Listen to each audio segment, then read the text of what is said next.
From that point, gave it up. I trusted the process, went all in, which is exactly what I ask people to do when I work with them, yet I was having a hard time doing it myself.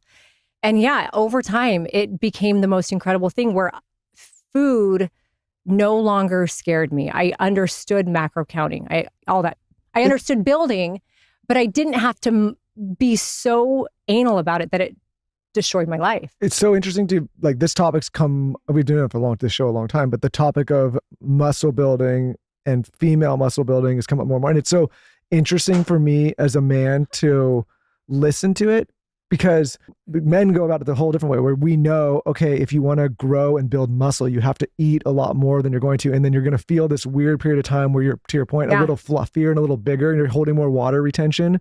And then in order to get that like cut, lean look, then you start, like, you have to do that first before you can get it. And you also need to put the muscle on so you can burn the fat. I think a lot of guys already know this, and it's interesting for me to hear women talk about this now because it keeps coming up, but it's counterintuitive. And I think scares a lot of women because all of a sudden the scale starts to change and you start to look differently. And it's almost like you have to get to this point where the muscle's there for the other stuff to take effect.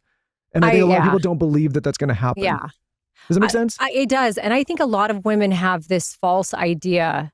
I mean, then I studied and researched and experienced a lot around this since that point.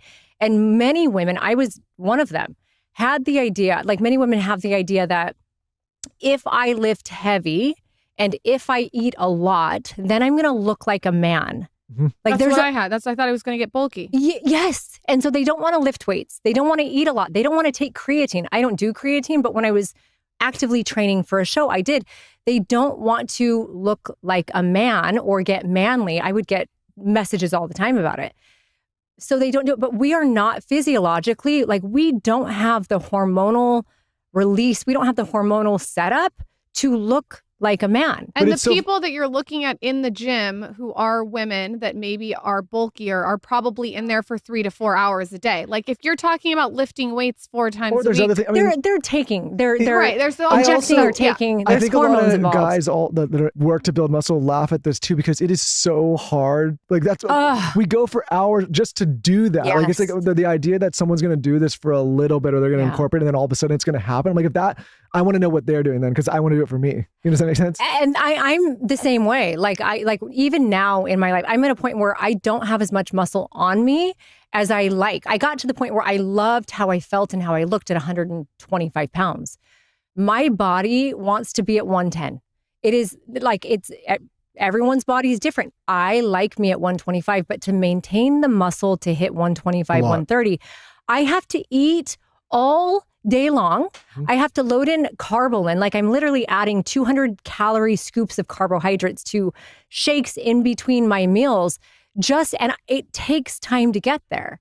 So it's a full-time job to feed your muscle. Don't you think that you've trained your metabolism to be so fucking crazy because you've lifted weights? Like, this is the other thing I don't think people understand. When you lift weights, you're activating your metabolism.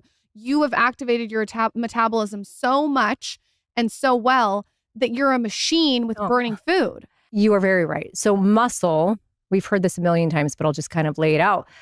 A pound of muscle looks smaller than a pound of fat, but that pound of muscle, although smaller, it is mightier. Like, the more muscle that's why weight shouldn't matter, right? Because if we have, you might look the same, be the exact same volume or size as someone else, and you might be much heavier because you have more muscle on you. The more muscle you have, the more fat you burn. The muscle it propels the metabolic engine. So yes, it increases our metabolism, which is why we shouldn't be scared of having those muscles, of feeling. You do have to feel bulky for a while. What happens is we kind of inflate and grow the muscles usually first, and that fat layer is still there. That's why a lot of women will lift for like a week, 2 weeks, 3 weeks, and they'll be like, my pants don't fit. I'm done. Like, I'm bigger. I'm fatter is what they say. You've just kind of pushed the fat out a little bit, but you have to do that so you can solidify that muscle and then start to shrink the layer of fat on top. So are you saying that everyone has it ass backwards and that women are confused with what actually is happening? For sure. Yes. Oh, yeah. And once you figure it out, like, you can't unsee it. No, you can't unsee it. I can't go to an airport. I'm like, oh my God. whatever we need to put more muscle on as a society. Like, I'm sorry. This is like, we need to put more muscle on. And if we had more muscle on, we wouldn't have to be so worried about the food. Just think about the There's skeletal. so much freedom in it too. Oh, you know? I feel so much better than I did. Yes. But just think about like the skeletal structure of aging people. And what I've said this on the show, and I got pushback one time when I said, like, if you have back problems at 35-year-old, it's likely because you're under muscled, right? Like, it's not, for you should not have back problems at 25, 30, 40 years old, right? Like, it's likely because you don't have the proper muscle structure in your back or in your legs. Yeah. And you're probably not drinking enough water. I mean, there's so many things, right? If we just did the basics and we trusted that food was here to fuel us and build us and make us healthy, like, food is medicine, right? And yeah, food is medicine. Lifting is medicine. Like, osteoporosis is a real thing, especially in women. Like, we need that resistance training to be our healthiest as we age. We need muscle. I want to go back. You mentioned. I love your cards, by the way. Those are so cute. They're fun, right? Yeah. A little branding. I want to go back to what you mentioned about your eating disorder. Do you remember a point when you were young that activated it? I'm always interested in this as a mother to a daughter. Do you remember something someone said? Like, what sort of tipped the tipping point for you to go into that? Or was it just a death by 1,000 cuts? So I do remember a specific moment.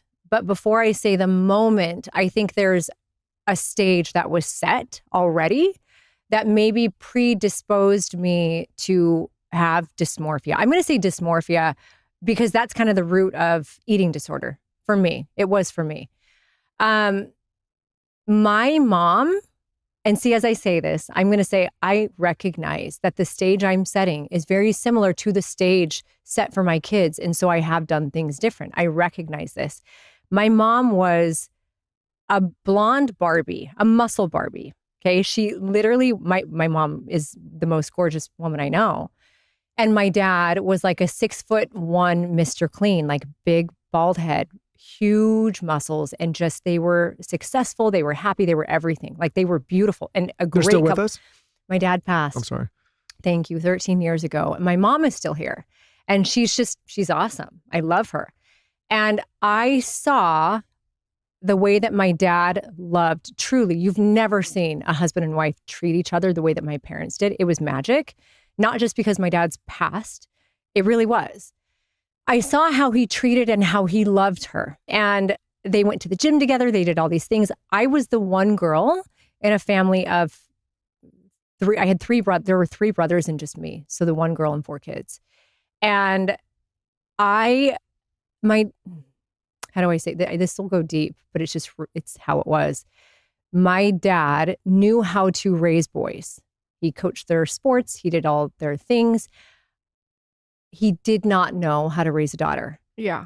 And I think back then it was different too. So it was either I was, treated like one of the boys, or maybe I was my mom's to, deal with or figure out, and so there was a huge part of me always trying to please my dad, always like wanting his approval, wanting his love.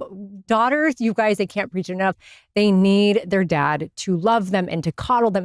And I don't feel he loved me in a way that maybe was different than what I needed. He was a hard dad, very hard. He had high expectations. And so I thought, in order to be loved the way that my dad loves my mom, like from that point, gave it up. I trusted the process, went all in, which is exactly what I ask people to do when I work with them, yet I was having a hard time doing it myself. And yeah, over time, it became the most incredible thing where food no longer scared me. I understood macro counting, all that. I understood building, but I didn't have to be so anal about it that it destroyed my life. It's so interesting to, like, this topic's we've been doing it for this show a long time.